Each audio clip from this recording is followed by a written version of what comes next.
Bonjour à tous et bienvenue sur les astuces de Margot. Aujourd'hui on se retrouve pour une nouvelle vidéo bullet journal avec le Bujo du mois de juillet. Mais avant ça, comme d'habitude, je vous montre la couverture du mois précédent. Et si jamais vous voulez aller voir cette vidéo là, vous la retrouverez en haut à droite de l'écran sous le petit i. Pour juillet, je change complètement de thématique. Déjà, je pars sur du bleu et du rose, donc rien à voir. Et en plus de ça, on part sur des animaux marins, mais version un peu kawaii. Donc ils ont tous des petites joues roses. Vous allez voir que c'est hyper mignon le résultat. Mais avant de me pencher dans mon Bujo, j'ai une information hyper importante. À partir de vendredi, on lance les précommandes officielles, ça y est, du carnet vie. Et en plus de ça, du carnet vie à l'intérieur d'une box. Donc c'est vraiment un 2 en 1 assez extra. Ça fait plus d'1 an que je travaille sur cette nouvelle version du carnet. On a pris en compte tous vos retours, on avait fait des méga sondages, je vous en dirai plus tard, mais voilà, je vous fais un petit aperçu en exclusivité, en avant-première. Personne n'est au courant ailleurs sur les réseaux en ce moment, si vous regardez cette vidéo le jour de sa sortie. Donc ça y est, le carnet vie 2.0 arrive sur la boutique, et par contre ce sont des précommandes, donc on vous invite à vous positionner assez rapidement, parce que le stock il est limité. Donc mettez un rappel et rendez-vous ce vendredi 30 juin sur la boutique. Allez, c'est reparti pour la thématique bullet journal de juillet 2023 avec les petits animaux marins version kawaii ou cartoon, comme vous voulez. Je les ai fait comme ça parce que j'avais envie que ce soit des dessins relativement rapides et simples, sinon je me perds vite dans les détails.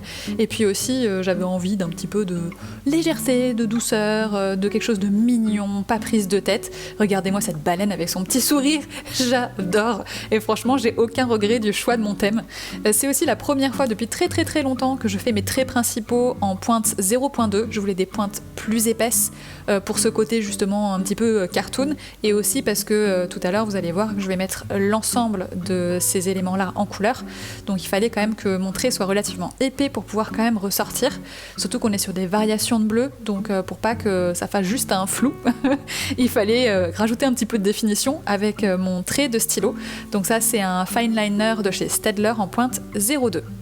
Au niveau des motifs, il y a vraiment de tout. J'ai mis des dauphins, baleines, coquillages, pieuvres, crabes, étoiles de mer. J'ai aussi mis des petites bulles, des types d'algues, enfin vraiment tout un tas de choses. Tiens, une tortue, j'avais oublié. Ah, et puis aussi des choses qui ne sont pas des animaux, mais qui font directement référence au thème quand même marin, comme des bouées, et puis des ancres.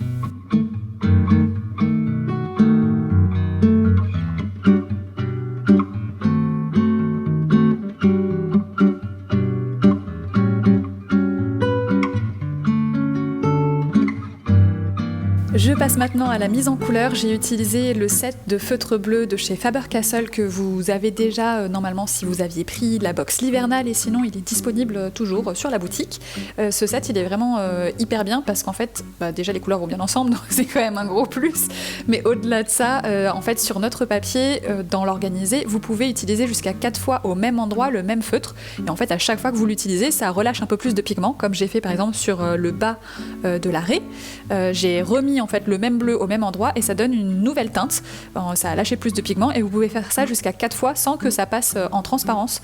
Donc vraiment hyper cool finalement. Avec 5 feutres, vous en avez 5 x 4, 20 des tonalités différentes.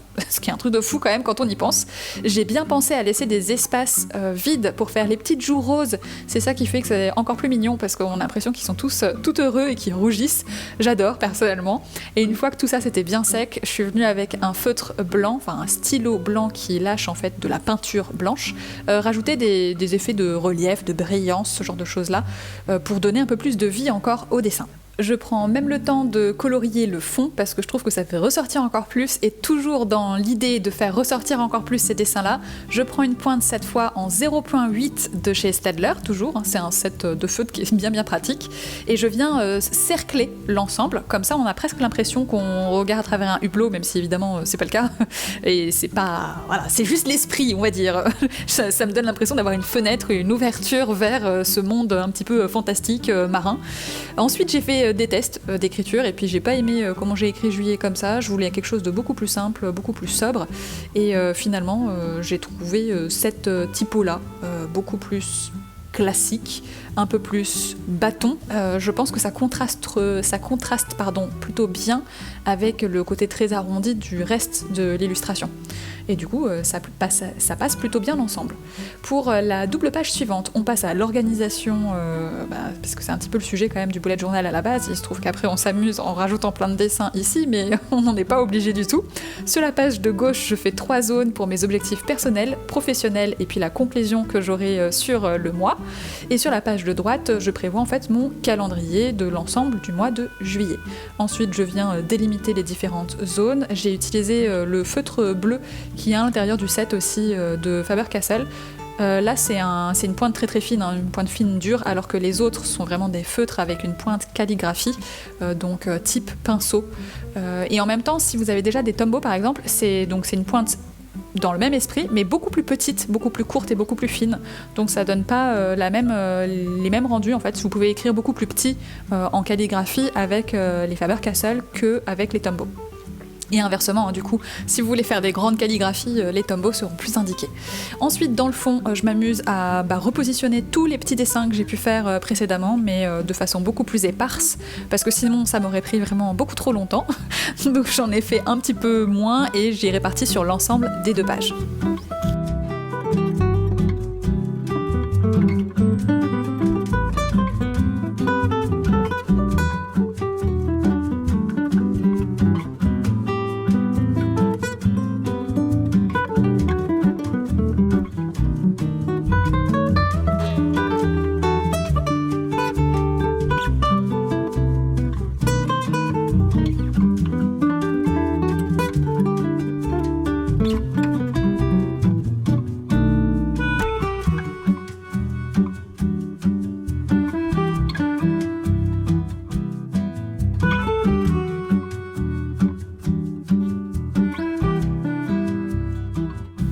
Pour la mise en couleur, comme vous le voyez, c'est vraiment le même principe que sur la couverture, et j'ai décliné pareil sur la suite de cette mise en page pour juillet.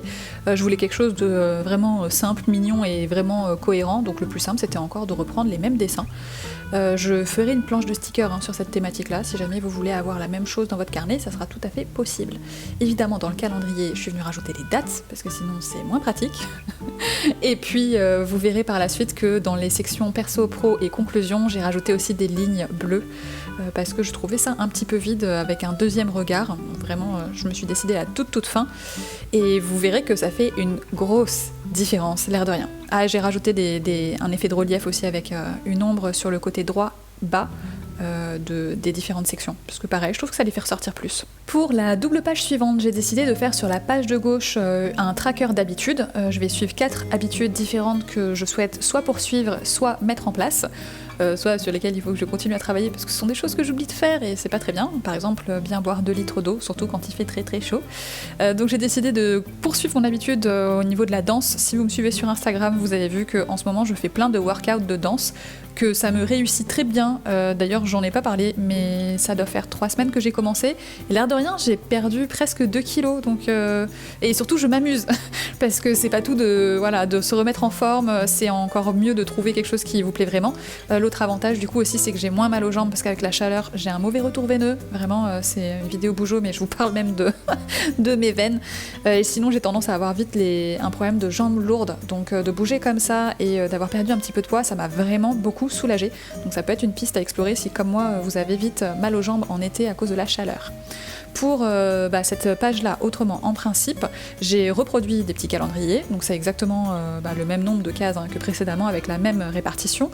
Et au niveau des dessins, j'ai fait à nouveau des bulles dans lesquelles on voit en fait les petits animaux marins. Là, je les ai plus rapprochés les uns des autres et j'ai mis plus d'algues aussi pour avoir cet effet ouverture sur un monde marin, sur un milieu marin un petit peu fantastique et super mignon. La touche finale, et histoire de mieux lier la page de gauche avec la page de droite, c'est tout simplement un petit coup de feutre bleu en dessous de mes habitudes que je vais venir répliquer ensuite sur la page de droite en dessous de mon humeur. Au-delà de la thématique qui est similaire, je trouve que ce genre de petits détails, ça fait vraiment la différence. Ça permet d'avoir un ensemble qui est cohérent et l'impression qu'en fait on est sur une seule et même grande page plutôt que sur une page de gauche avec mes habitudes et une page de droite avec mon humeur. Ça permet de faire quelque chose de plus élégant dans l'ensemble, à mon sens. Vraiment, à chaque fois, c'est toujours que mon avis personnel que je donne, vous faites vraiment comme vous voulez. J'ai fait une petite jauge en dessous de mon humeur, je sais pas si vous avez vu, ça fait un dégradé de bleu. C'est ce dégradé de bleu que je vais venir utiliser à l'intérieur du tracker qui est sous forme de vagues, parce que là je me suis dit qu'on pouvait taper sur cette thématique-là. J'avais vu des trackers aussi qui existent, et c'est pas bête non plus, avec les coquillages, donc vous venez mettre en couleur les parties du coquillage de façon différente en fonction de votre humeur. Les zones des vagues dont je n'avais pas besoin, je les ai déjà mises en couleur, comme ça, ça donne l'impression qu'on est vraiment sur une illustration plutôt que sur quelque chose qui est censé être avant tout pratique et qui se trouve être esthétique en plus de ça. J'ai rajouté plein de détails, du blanc, le blanc je l'ai cerclé aussi, je trouve que ça fait plus popper et encore plus de relief sur les coquillages, et j'ai décidé d'un seul coup, comme ça m'a pris, de rajouter des petites étincelles entre guillemets, des petits trucs comme des brillants. C'est le même rose que j'ai utilisé à l'intérieur des bouées et des ventouses des petites pieuvres, donc c'est un rose pétant qui est à l'intérieur du set Candy de Tombow que vous pouvez aussi retrouver sur la boutique. L'autre rose, celui des coquillages, vient du set Printemps, qui est notre sélection chez Tombow. Pour la dernière double page, on passe sur la mise en page hebdomadaire. Comme le mois de juillet commence un samedi, j'ai inclus samedi-dimanche, qui correspond à la première semaine de juillet, à l'intérieur de cette mise en page-là. Comme ça me fait du coup 9 cases semaine. Et j'ai décidé d'avoir 3 cases, comme ça me permettait de faire 6 d'un côté, enfin 6 sur la page de gauche, 6 sur la page de droite, c'était plus simple pour répartir de façon équilibrée en fait les éléments. Et donc les 3 cases que j'ai en excédentaire, j'ai fait des illustrations tout simplement dedans. Pour chaque jour de la semaine, il y a forcément le jour de la semaine, la date qui correspond. Ensuite j'ai fait 5 zones qui me permettent de venir mettre par exemple un objectif spécifique. Et ensuite je me suis laissé de la place en dessous pour éventuellement prévoir ma journée en fonction des horaires. Donc si par exemple j'ai je sais pas moi, comme objectif à un moment de faire des courses, je dis n'importe quoi, de faire un cours de sport et puis en dehors du boulot, je parle, je sais pas moi, faire du bricolage pour installer une étagère, je peux me répartir ça dans ma journée en fonction des heures qu'il me reste. Samedi, dimanche, évidemment, forcément, j'ai plus de possibilités que de lundi à vendredi où je travaille, comme la plupart des gens d'ailleurs. Donc ça permet d'avoir une visualisation en fonction des horaires de la journée, de ce que vous pouvez effectivement faire, et ça vous permet aussi de pas trop charger votre emploi du temps avec trop d'objectifs, parce que ça a un effet personnellement je trouve qui est plutôt décourageant de voir une énorme to-do list et de juste pas pouvoir arriver au bout, parce qu'en fait c'était juste pas physiquement possible, parce qu'il y avait trop de choses dans la liste et que n'importe quel autre humain à votre place n'aurait pas réussi non plus. Donc de voir un petit peu par rapport aux heures que vous avez réellement de disponibles, ça peut aider à faire des to-do list qui soient réalistes.